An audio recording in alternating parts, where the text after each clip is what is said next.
from the Goto area who got 71 out of 72 marks. Alliance High School is just a few meters from the Goto. That child had asked to be placed in Alliance High School, and the cluster was right.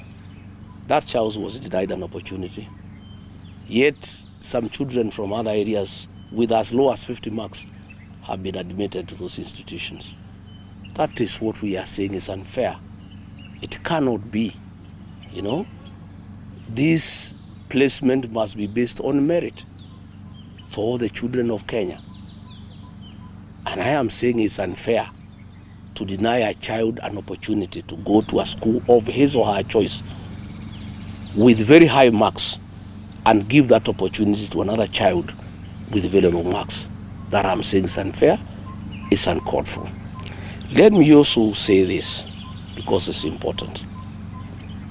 Let leaders from northern Kenya not lecture us about affirmative action.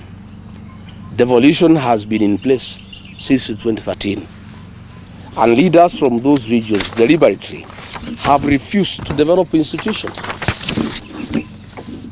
Yet they want their children to enjoy the facilities of institutions that have been put by other leaders in other counties. Since 2013, Wajir County has received 99.6 billion Kenya shillings. Marsabit County has received 76.83 billion.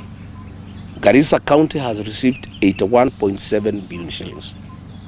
Mandera County has received 119 Kenya billion shillings. They have the opportunity to develop institutions of the highest standards possible in Kenya. Not just for the children of those areas, but for the children of Kenya. I traveled as deputy president to those areas, and I don't see any institutions, despite the massive funding that taxpayers have channeled to those counties.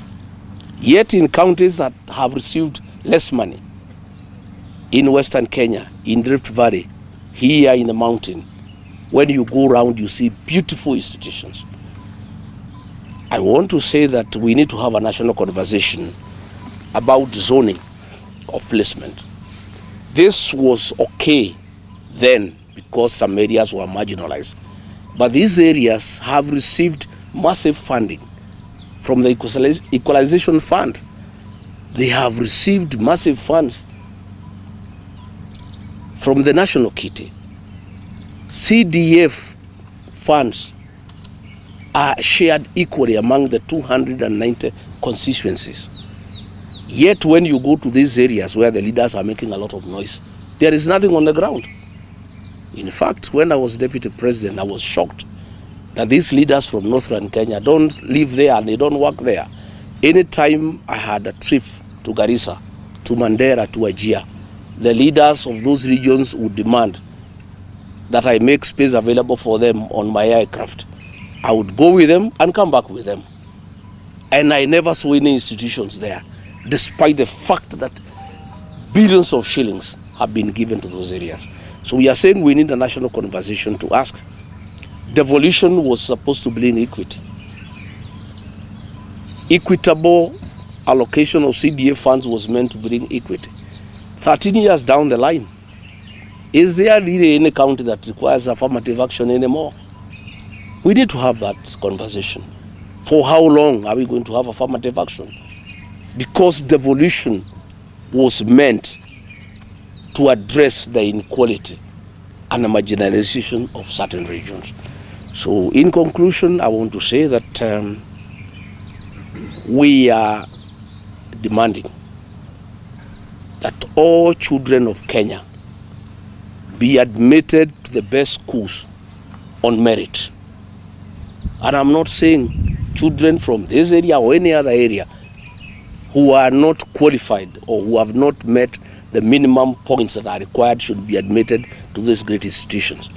I am saying, and parents have asked me to say so, that all children of Kenya should be given an opportunity on merit. Finally, I want to say that we used to have a very good system of placement of our kids into secondary schools. Principals would gather at the Kenya Science Teachers College, and they are given all the pupils who apply to go to those institutions. Then a committee would agree on the cutoff point, and the principals would make the choices and place the children accordingly. This is no longer the case. The placement of our children has been centralized at Jogoo House, which has brought in corruption, because the bureaucrats sitting at Jogoo House have no capacity to know how to place kids. That is why we have a crisis.